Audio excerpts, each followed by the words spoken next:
Hi, everybody. My name is Jennifer Alvidrez. I'm with the NIH Office of Disease Prevention, and this is the Quit and Thrive Challenge, Community-Derived Solutions to Reduce Menthol Cigarette Smoking pre-submission informational video. You can also learn more about the challenge at our website at prevention.nih.gov/Quit Thrive Challenge. So let's get started. So what we wanted to talk with you about today in this video is to review the key aspects of the challenge, but not every detail. So we do encourage you to read the full challenge announcement carefully before you submit.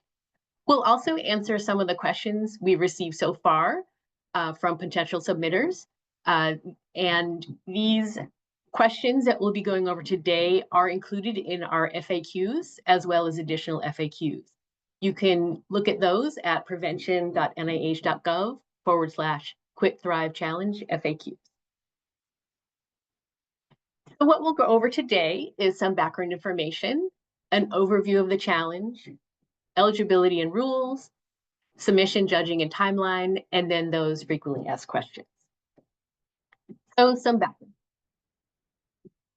So those of you listening in probably are aware of this background information, but cigarette smoking is the leading cause of preventable disease and death in the United States.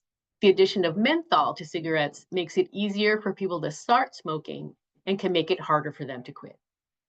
Some groups, like youth, racial and ethnic minorities, people with lower incomes, and sexual minority populations, have high rates of menthol cigarette use compared to the general population.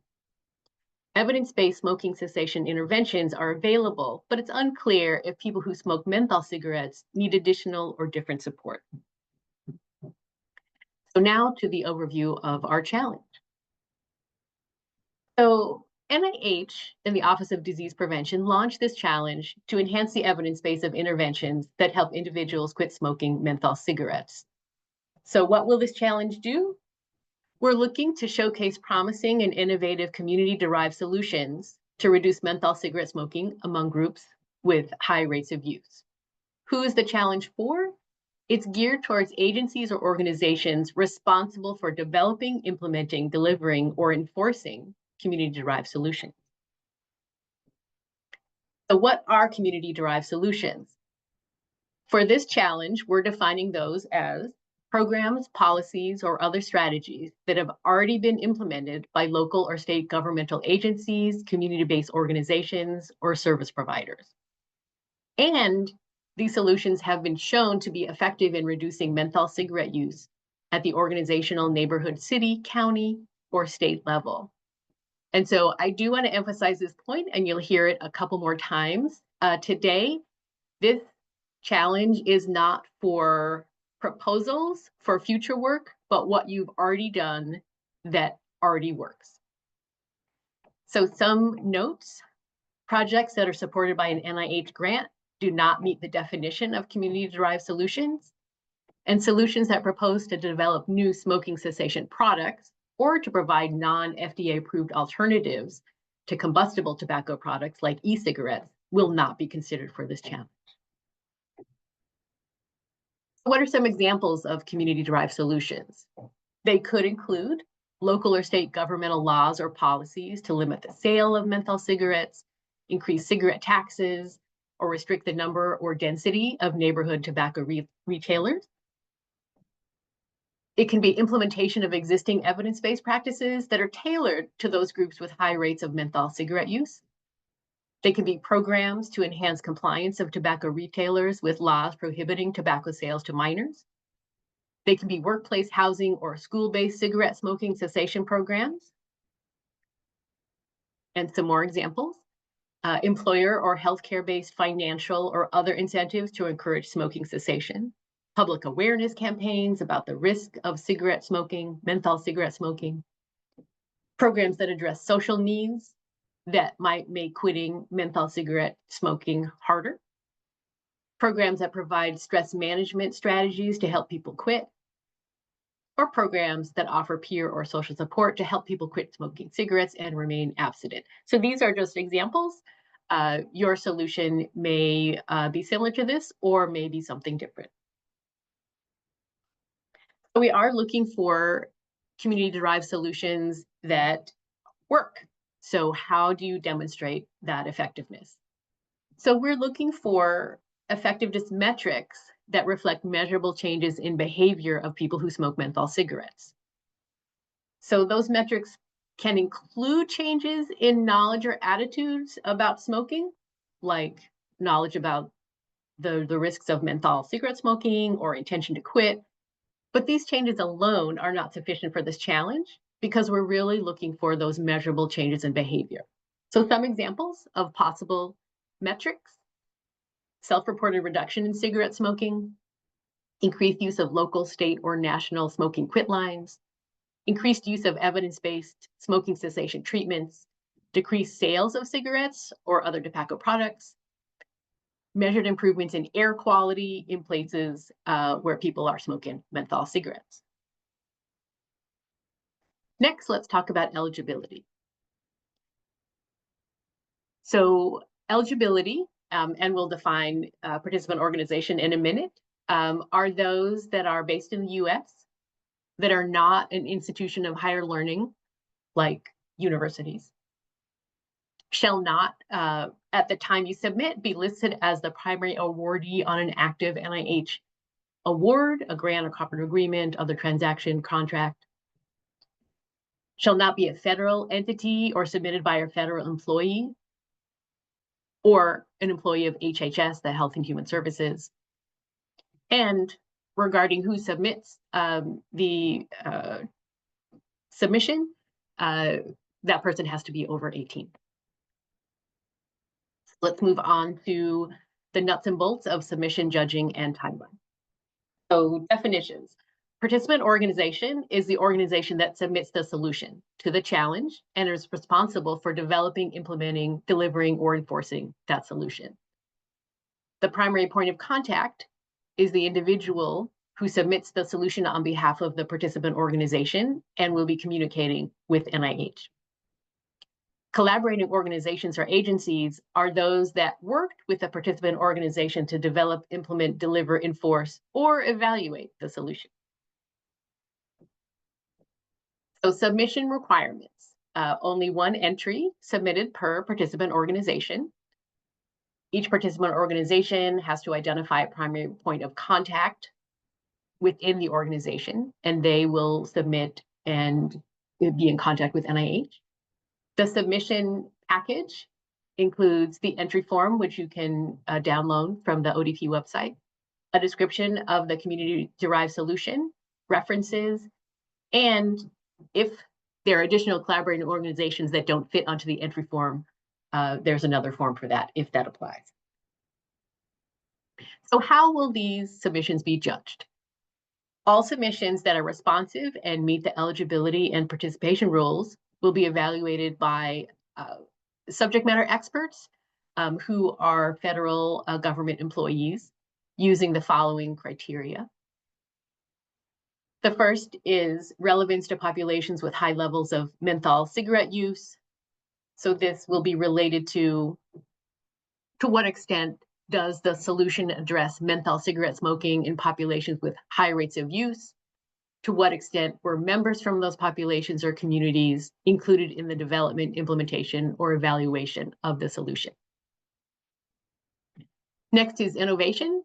To what extent does the community-derived solution include new or novel programs, policies, or other strategies?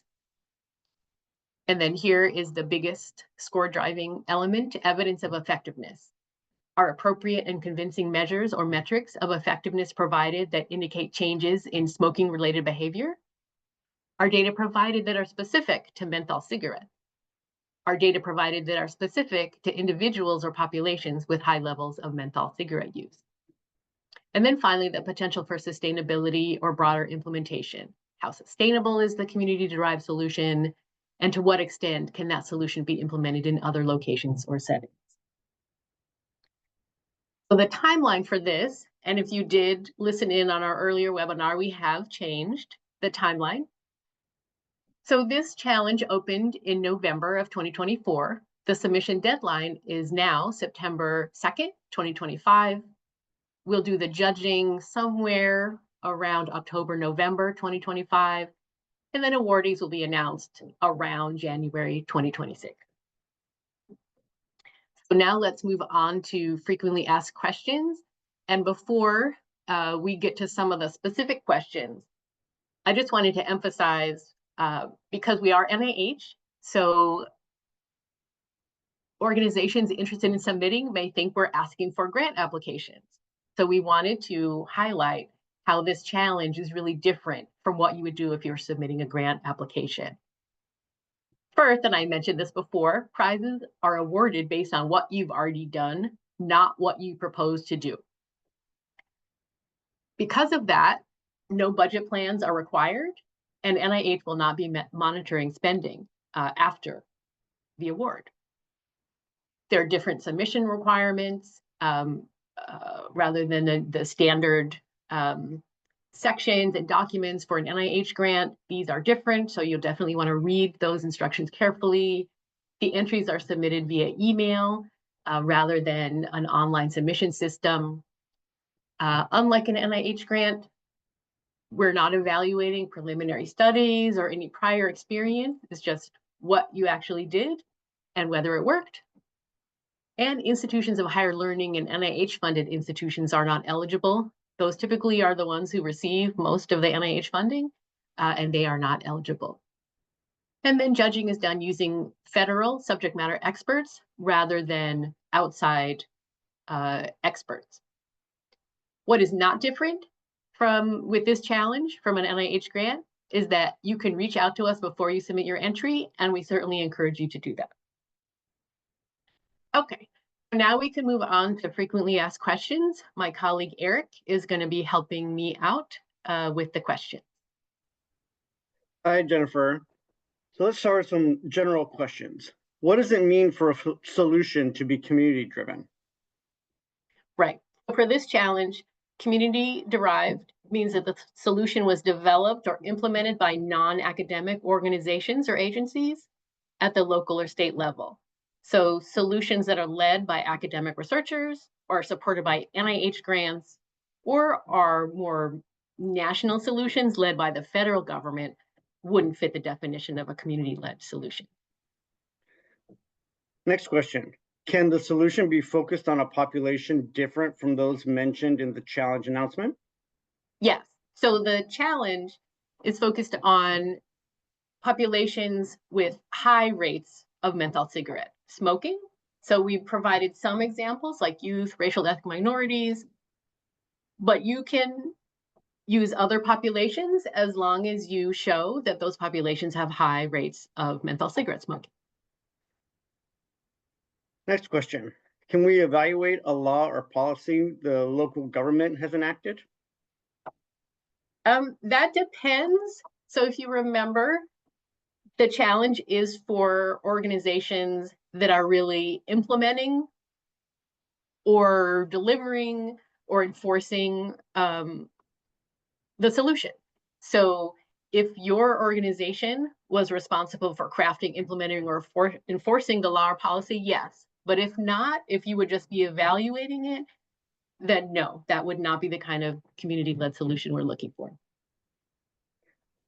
Next question. Can we submit plans for a future community-driven solution? No, and this is what we're saying over and over, just because we know there's been some confusion around this. This challenge seeks community-led solutions that have already been implemented. Although you can talk about what you might do in the future, submissions that only describe plans for future activities will not be considered responsive. Next question. Can the solution be focused primarily on vaping?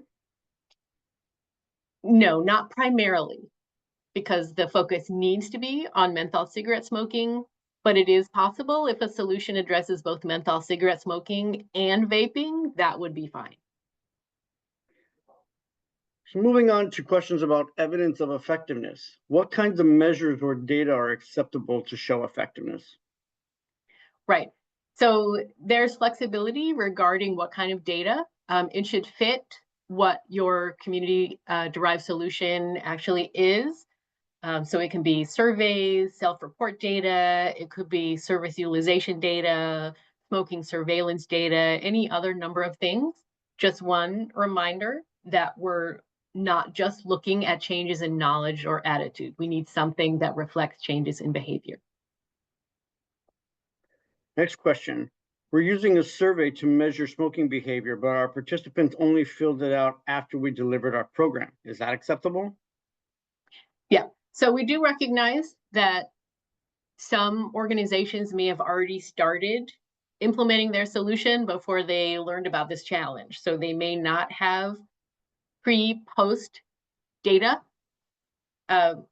Although that is our preference to have pre-post data, if you only happen to have it at the after you've implemented your solution, that's okay. You should still describe how your data show that your solution is actually responsible for the changes in smoking behavior. Next question. Can we cite published studies to show the effectiveness of our solution? The answer is no, unless your organization is the one writing and publishing these articles. So what we're looking for is organizations who've implemented the solution to show how that solution has produced changes, not how maybe it's been implemented elsewhere and evaluated by others. It's about what your organization has done. Next question. Does an increase in the use of smoking cessation services or counseling among people who smoke menthol cigarettes count as smoking behavior? Yes. So increases in use of smoking cessation services or resources would definitely count as changing smoking related behavior. Moving on to questions about eligibility, can individuals enter? Note the challenge is limited to organizations. However, organizations can be of any size. Can for-profit organizations apply? Does the organization need to be a 501c3? For-profit organizations can apply, and participating or collaborating organizations don't need to be 501c3. C3, sorry. Next question. Our organization is an NIH, has an NIH grant that is unrelated to our submission. Would that make us ineligible? It would make you ineligible. Only organizations that don't have active NIH awards would be eligible. Your organization could still be a collaborating organization or agency. Related question. Our organization receives funding from NIH through a subcontract with our research partner. Does that make us ineligible? No. So only you need to be the primary awardee to be ineligible. Let me rephrase that. Having a subcontract to an NIH award would not make you ineligible. And can a university or academic institution be a collaborating organization or agency? Yes. The one caveat is the challenge should be a community-led, community-derived solution rather than a researcher-led research project, and the solution can't be supported by federal funds or federal grants. Moving on to questions about submissions. How do we submit our entry? Is there an online submission system? There is no online submission system, so submissions must be emailed to the challenge mailbox, odp-quit-thrive-challenge@nih.gov. Next question. Can we contact NIH to see if our solution fits with the challenge announcement before we submit an entry? Yes, and this is something that we encourage you to do if you have any questions, if you want to see if your solution fits with the challenge, if your organization is eligible, how to submit. Just submit those via email to the odp-quit-thrive-challenge@nih.gov mailbox, and we'll be happy to answer your questions or set up a phone call or a virtual meeting. Next question. Can our organization submit more than one entry? No, organizations can submit only one entry as the participant organization. Can our organization submit an entry as the participant organization or be a collaborating organization / agency on another submission? Yes. Next question. Our fiscal sponsor handles financial and administrative functions for our nonprofit organization. Can the fiscal sponsor submit the entry on our behalf? Yes, technically they can, but we really encourage organizations that may work with fiscal sponsors to submit their own entry rather than working through the sponsor, just to avoid any confusion regarding who the participant organization is, whether the organization is eligible, and whether the submission is conforming to participation rules. Organizations that receive a prize can filter the funds through their fiscal sponsor and manage the prize money if they choose to do so. Next question. Where can I find the application? Is there an application template? So different from an NIH grant application, there's no application package for electronic submission. In the challenge announcement, there's a how to enter section, and that provides instructions about the required submission components, which are the entry form, the description of the community-derived solution, the references section, and, if applicable, the additional collaborating organizations or agencies. There are also instructions about the sections to include in the description of the community-derived solution. Next question. Do we need to provide a budget? No, because the prizes are awarded for what you've already accomplished, your plans for spending the money are not something that we would be looking at. Next question. Should we provide letters of support from our collaborators? No. We'll only be looking at the required submission components that I just mentioned, the entry form, the description, the references, additional agencies, if applicable. Anything else you submit will not be considered in the judging. Next question. Should the description of the community-derived solution document be single or double-spaced? So the page limit is 10 pages, 10 single-space pages. If you want a double space, you can, but you'll only get half of the space. So we probably recommend you go with single-spaced. Next question. Can we submit figures, pictures, or videos, or just text? In the 10-page description of the community-derived solution document, you can include tables, charts, graphs, photos, or other images. Those count towards the 10-page limit. Additional attachments like videos or other appendices will not be considered. Next question. Is the entry form included in the 10-page limit? No, the entry form is separate. It should be submitted as a separate document, so it doesn't count towards the 10-page limit. Next question. Do we need to have an ERA Commons account or System of Award Management SAM registration to enter? No, not to enter. We do encourage participant organizations to request and obtain a free unique identity ID from sam.gov if they don't have one already. That usually helps if you're awarded a prize, it helps speed the payment process along. Next question. Can we make revisions or corrections to our entry after we submit? Yes, you can resubmit your entry as long as you do everything before the September 2nd deadline.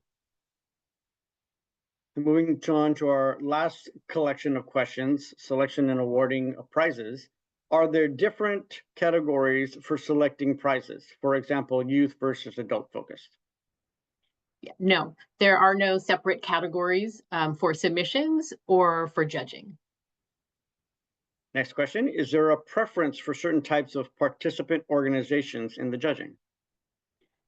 Nope. As long as the participant organization is eligible, the type of organization is not a factor in the judging. Are there requirements regarding how the prize money will be used? Do the prize winners have to report progress to NIH? Nope. Because the prizes are awarded for what you've already done,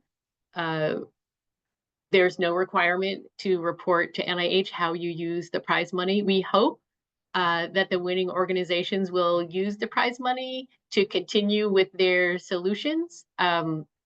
But in reality, they're free to use the prize money however they wish. Next question, how should the prize money be allocated to the collaborating organizations or agencies? Right, similar answer, because NIH doesn't really monitor how you spend the prize money. That's left up to the participant and collaborating organizations to decide how to distribute the prize money. And final question, how does the copyright or licensing work? Yeah, so if you look at the challenge announcement, there's a lot of boilerplate language about when you submit your entry that you are giving NIH all kinds of words, a paid up, royalty-free, non-exclusive license. And what that means for this challenge is that when you enter, you give NIH permission to feature descriptions of the solutions on NIH websites, newsletters, social media platforms, etc. But NIH will not otherwise be implementing, marketing the solutions. So the participant organizations retain the right to use, sell, transfer their solutions as they wish. And I think that was the last question. That's right. Okay, so thank you, Eric. So to conclude, we hope you found this information helpful. We do encourage you to read the challenge announcement carefully on the NIH ODP website, prevention.nih.gov/Quit Thrive Challenge. And send us any questions via email to the challenge mailbox, which is ODP-Quit Thrive Challenge at nih.gov. And we hope to hear from you, and we look forward to receiving your submissions. Thank you and have a nice day.